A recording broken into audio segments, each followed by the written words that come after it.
Hey everyone, hope you're doing well. Today I want to talk about The Hypomanic Edge by Gartner. It's a book that I read recently that captures so many of the emotions that I feel I'm experiencing right now. And it relates to manic depressive people in a sort of minute way.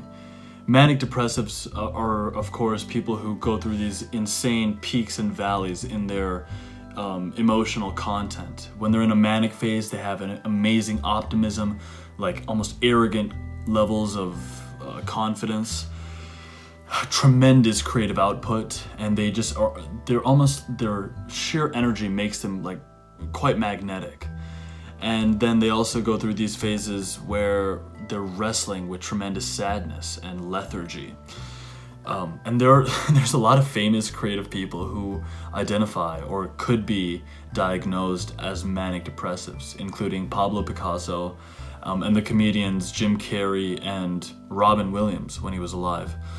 Jim Carrey, you know, like we know him as like the guy who's just like insane to such a capacity in some of his work. But then there are interviews where he's just so, not even mellow, but just like lethargic and really somber. But according to this author, Gartner, he says that so many of successful people in the world, they actually capture a level of hypomania without that depressive phase, in the sense that they're just mildly manic. And let me just read from his book a little bit. He says, hypomanics are brimming with infectious energy, irrational confidence, and really big ideas. They think, talk, move, and make decisions quickly. Anyone who slows them down with questions just doesn't get it. Hypomanics are not crazy, but normal is not the first word that would come to mind when you describe them. Hypomanics live on the edge between normal and abnormal. And so he goes on to describe this CEO, the CEO of Idea Lab, and here's how his colleagues describe him. You could practically see the ideas bursting out of his brain, one after another, each more offbeat, more original, more promising than the last. The sheer profusion of ideas and the way he got excited as he described them was a large part of his charisma.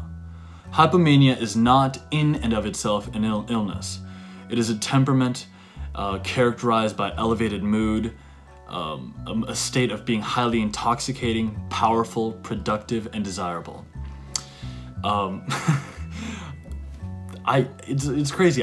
This is exactly how I feel these days, and I wouldn't always have labeled myself as a hypomanic, but you know, considering within the last nearly 8 months, I've been practicing sort of these crazy disciplines, right? I'm nearly at 8 months of retention of the vital energy, you know, transmutation. I take cold showers every day, mostly twice a day. I actually take them before sleeping as well. I've been eating a lot of kale. I eat a lot of kale, like citruses, lemon water in the morning. I work out pretty much every day now, a full body workout every day, which I know sounds psycho to some of you, but I just, yeah, I'm bursting with energy. And just this going through this feeling, these emotions, got me thinking, like, what is a source of wealth? Like, what is a real source of wealth? If you had to compare your level of wealth to Warren Buffett, who would you say is the wealthier guy? Overall, in the grand scheme of things, it has to be you, because you have time and energy on your side, whereas he does not. And really, billions of dollars is a tremendous asset, of course, but it pales in comparison to having time and energy. So it's almost insane, you know, like if you want to be successful, the first place to look into are the methods and the means that can cultivate energy within you, you know? And like it seems like 90% of men in the world are sitting on this tremendous capacity for wealth, sitting at the base of their Muladhara chakra, and they're not utilizing it. It's really it really isn't a huge insight, and yet I'm really having that emotional understanding of it right now. I want to give you just a few ideas that I could come up with about disciplines that could cultivate a sense of hypomania within yourself so that you can have that sheer creative output and just like that brimming with infectious energy to do the work that you need to do to express yourself and get the results you want. And so the disciplines or the ideas that I could come up with are visioneering, planning out your day and visualizing yourself doing those things, visualizing yourself as an incredibly productive person, and lastly, this is going to be an enormous surprise to you, practicing NoFap and meditation. But yeah, so visioneering. Visioneering is where you stare at images of your goals, like on a vision board or something, and you stare at them with such intensity that you get the wheels turning and you start to force yourself to believe that you can make them happen. Like there is just like writing out your goals, but visioneering is where you just like make it a sincere effort to almost delude yourself into thinking that you're like a conqueror, you're like Genghis Khan, and you're willing to get violent about getting the results you want. So I try to do that practice every day now, maybe multiple times a day. The next thing is planning out your day and visualizing yourself doing these things. This is a concept that I learned from Brian Tracy's book, Time Power. I don't actually practice it myself, so I shouldn't even be mentioning it on this list, but it's something that I'm going to endeavor to start utilizing. Planning out your day, you know, according to Brian Tracy, 10 minutes of planning saves you, every minute you spend in planning saves you 10 minutes in execution. So if you were to plan 10 minutes a day, you would gain back 100 minutes the next day.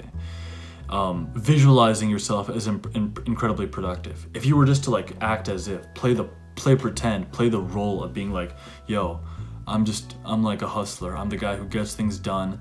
I'm incredibly like goal-oriented, results-oriented, and yet also very relaxed about the whole thing. If you visualize yourself as productive, then that sort of starts to cultivate a tiny bit of sense of hypomania.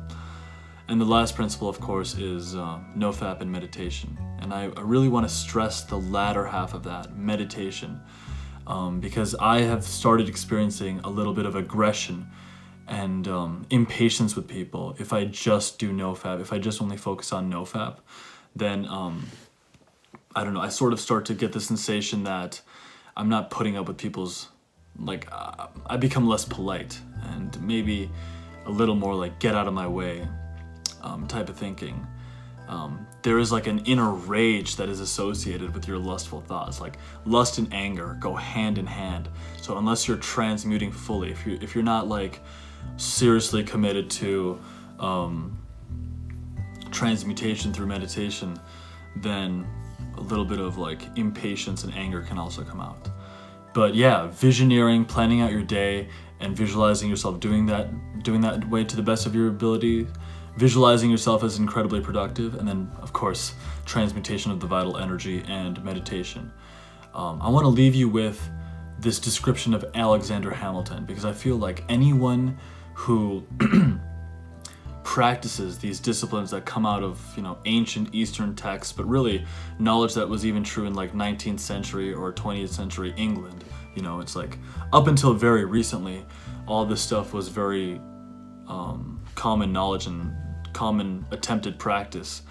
It's just like I feel like only in the last 80 years that we've sort of shunned away these ideas as like childish, but I feel like they're really not. Here's how various journals described Alexander Hamilton. He is filled with an unusually high degree of energy. He is restless and impatient. He is unusually active at work and other pursuits. He is quick thinking. Thoughts race through his head, and he jumps from idea to idea. He can be distracted. He talks fast. He talks a lot. And he aggressively dominates conversations. He sets goals that seem grandiose, yet he appears supremely confident about his success, confident of his success. Because his mood is infectious, his confidence can make him charismatic, persuasive, and attractive. He dresses in a way that creates an impression and gets attention.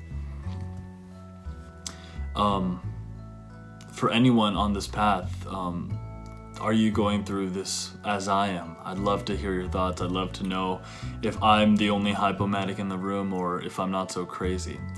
So those are the ideas I have for today's video, and I will see you guys, I'll see you very soon. I'll see you in the next one. Cheers, guys.